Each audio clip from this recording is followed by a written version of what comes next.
Be clear that you want to do something on your own. That desire to do something on your own should come from inside. But what you want to do, you may not be very clear about it. We didn't have any idea of what all we would do, at what centers in the country we would start. Hyderabad is where we started, and that's what we had in mind for at least 5-6 years. It was more of the confidence that we had in ourselves.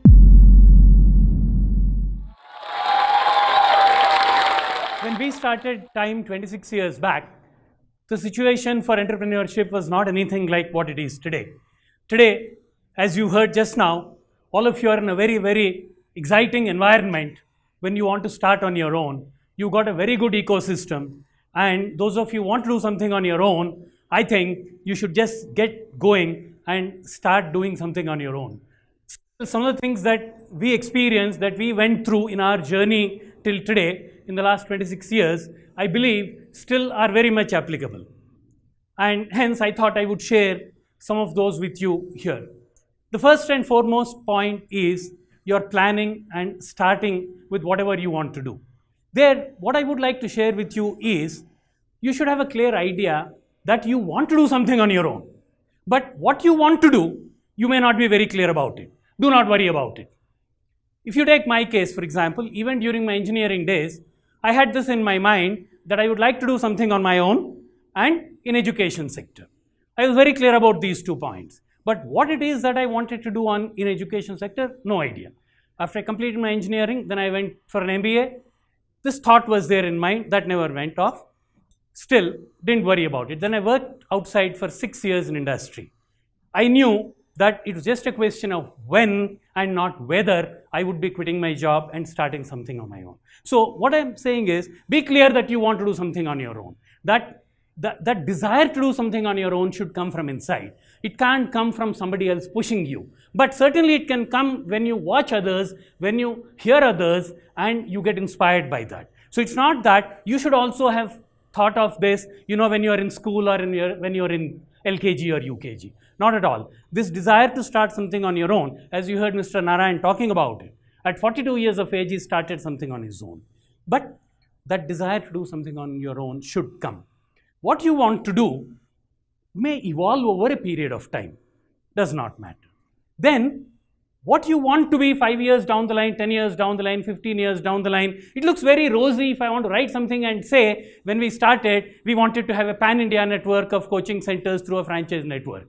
It looks very good to write, but no, that was not what we had in our mind at all. So if somebody tells you, when you want to start something on your own, make sure that you have clearly in mind what you want to do 10 years down the line, 20 years down the line, I would say it's a lot of BS.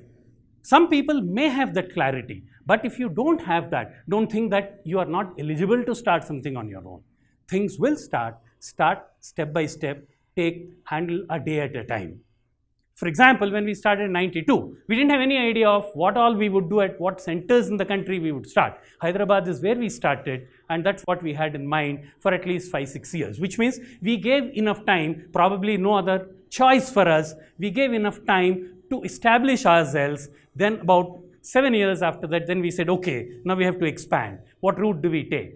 We discussed that in detail. Yes, by that time, once we established ourselves in Hyderabad, we had established a good name for ourselves in South India. While we didn't have any other centers other than Hyderabad and Cochin, we got pretty good name in whole of South India. But then we were clear, okay, now is the time we have to decide what we want to do, how we want to do it. Okay, this is not something that we would have been able to or could have done in 1992 when we started. We decided we will take the route of franchising, and then after that, we went about establishing franchise centers across the country. Now, but when you start, you need to be clear that, okay, I want to be on my own. Then the idea, once it sort of crystallizes in your mind, then start having that belief in yourself. Yes, I will be able to do that. There could be a lot of people pulling you back. Do not hesitate. If you are clear, some people who matter, your family members, your close friends, you may want to convince them. It is required that family support is one thing that is very, very essential. I would say I've been lucky, me and my partner, we've been very lucky to have complete support of our respective families. My friend got married about a year and a half before we started our venture. I got married something like 2-3 months before we started the venture. But that support that we got from our wives, from our parents, was phenomenal. My dad told me at that time, do not worry, you go ahead and start. Do not worry about how you will take care of your family, your household expenditure. You worry about your business. That part, if it is required, I am there to take care of it. And that type of support makes a lot of sense. Lucky, God's grace, that we didn't need to go back and ask Dad, I would need some money. But you may ask, what did we start with? We started with how much money? 24,000 rupees is a princely sum that we could afford, and that's what we started our business with. In 1992 also, 24,000 was not a big amount. You may think, okay, 26 years back, that would have been a huge amount. But it was more of the confidence that we had in ourselves, which is the point I want to tell all of you. The confidence in ourselves, this is an area, the area that we chose is something that we will be able to do a very good job. We know that we will be able to fight with anybody in the market. We didn't need to worry about the biggest player, probably the only player in cat coaching at that time, IMS, who was based out of Bombay, and then correspondence course across the country. The type of brand reputation they had in those days was very, very tough to fight. But we did not worry about it. We had that confidence in ourselves. We know we can do it. That's what we told ourselves. But coming to projections, what you will do, what are your figures, that is another thing that sometimes you may need to work out, you may need to show. For example, you're making a presentation to somebody for funding. So you may necessarily have to work out some projections for the next 3 years, 5 years, but keep that aside. I won't get into that now, but for your own working out, get that confidence, look at some basic figures. Today also we have the sheet of paper on which me and my partner worked out, put down figures as to what revenues would come in the first year, how many students are likely to come, what the expenses are likely to be. When we look at that sheet today, we have a hearty laugh to ourselves. Some of those won't really make a difference. Get into the field, just jump in and start is what I would say. Then once you start, that hard work that is required, the commitment that is required, these are two very, very important things. Just to share a couple of things. Hard work, when I say, you may have to sort of do each and every activity. You have to dirty your hands completely. Today again, as I said, the environment is very much different, but this aspect that you have to get down to the brass tacks, sort of dirty your hands and do whatever is required to do is very essential. In those days, for example, I would say there's no task that I didn't do. What we planned was, me and my partner, that I would quit my job and get in. A year later, he would quit his job and come. We planned it in that manner, and that he would take up a job in Hyderabad after quitting his job in Bombay and coming here. And 2 years later, he would quit the job and come in full time. We planned that way because we felt that 2 people will not be required in the initial stages for the activity, nor would the organization be able to support 2 people. It worked out for us that way. But initial stages, for example, if I had to, obviously opening the office, closing the office, everything, there was only one person. And we recruited one assistant later. He and I would, paint Almira inside the office. It was looking bad. So we went, bought the paint, brought a brush and painted the Almira. He and I would go, that person who was there to assist me, we would go on a motorcycle. We would carry that paste posters. We would go to different places, and he and I would paste posters on the walls at various places. I would go to various colleges making presentations about career options. So various things. It was, in fact, I tell people that every college in Hyderabad, the topography, the location of buildings, where each department is, I know probably about all the colleges in Hyderabad, type of a thing. And you may find it funny, but the office that we had initially was just a 100 square foot office for the first 2 years. We took it on rent from some friend's place. It didn't have a toilet. So for me, I would obviously see, when I go to colleges, obviously that's the place where I would answer nature's call. And I would also say jocularly to my friends, I know where the toilets are in most colleges in Hyderabad. Then that commitment is very important. Then coming to an ongoing basis when you're doing things, what you have to keep in mind is what I would call as baptism by fire. That is one thing I would say helped us a lot. A lot of people keep saying, how I wish that there is not too much of competition in the area that I'm working. Wrong. I would say we've been able to reach this place today because that type of tough competition we had in Hyderabad itself in the first year and second year. While we started, there was nothing in Hyderabad. At the same time, another group of IIM graduates also started CAT coaching, and without any hesitation, we say today that had it not been for them, I don't think we'd have been able to reach the level we are at today, because it would push us to reach better and better levels on a regular basis. So competition will always help you do two things. Remember, please remember this always. First, do better whatever you're doing than what would otherwise be able to do. Second, which is more important, number of areas, the market will expand. Okay, so we would go and make presentations of career prospects, MBA, etc. They would also do that. So more people would understand about MBA, more people would get that interest in doing an MBA. So market expands when there are more people. But baptism by fire is what I said. Just go and fight competition that is there.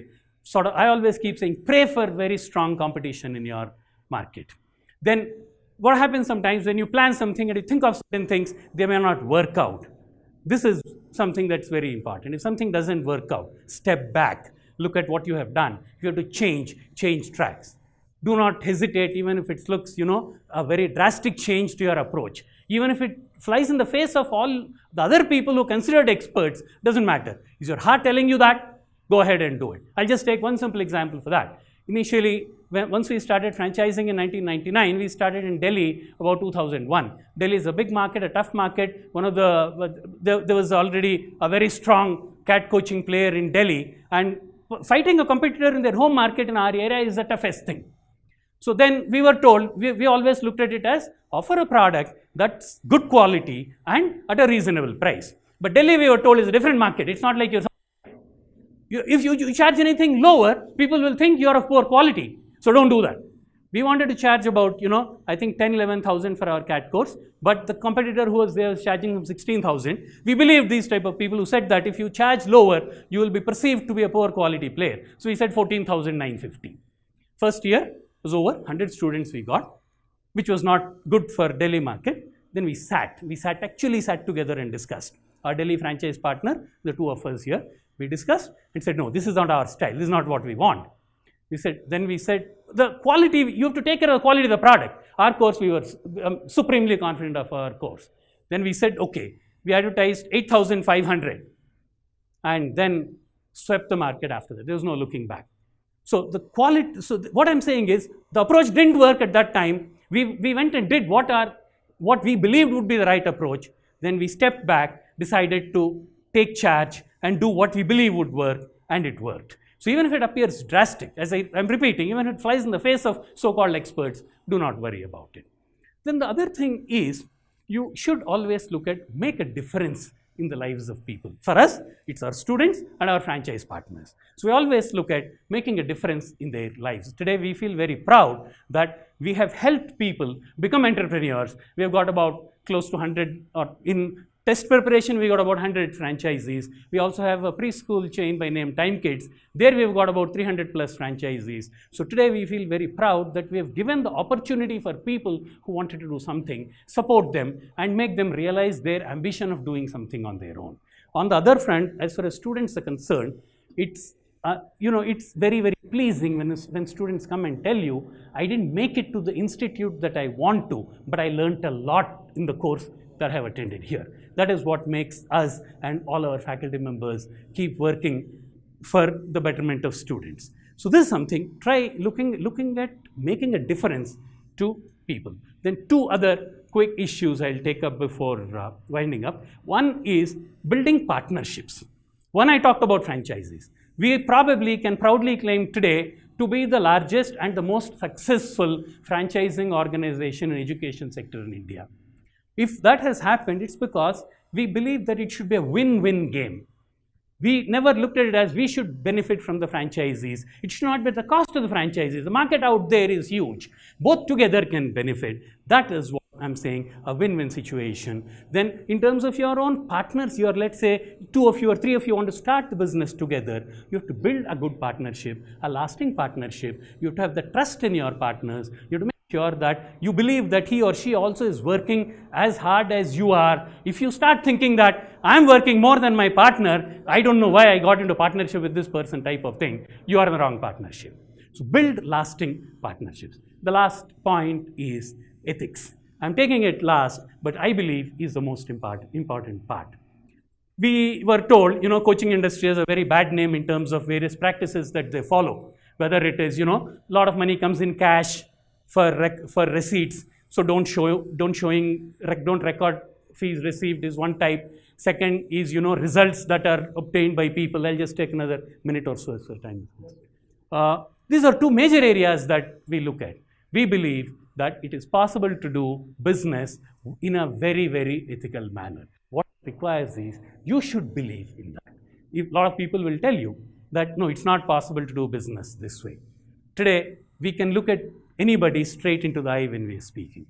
So there are a number of instances that I can narrate if it is required on that front, whether it is people who come for inspection or various government departments, whatever. But believe me, it is possible to do business in a very, very ethical manner so that you don't compromise on your fundamental values and principles. But as I said, first, you need to convince yourselves. You need to believe in yourself that you can do that and you would like to do that. Thank you very much. Tell us what you think about this video and don't forget to like, share and subscribe.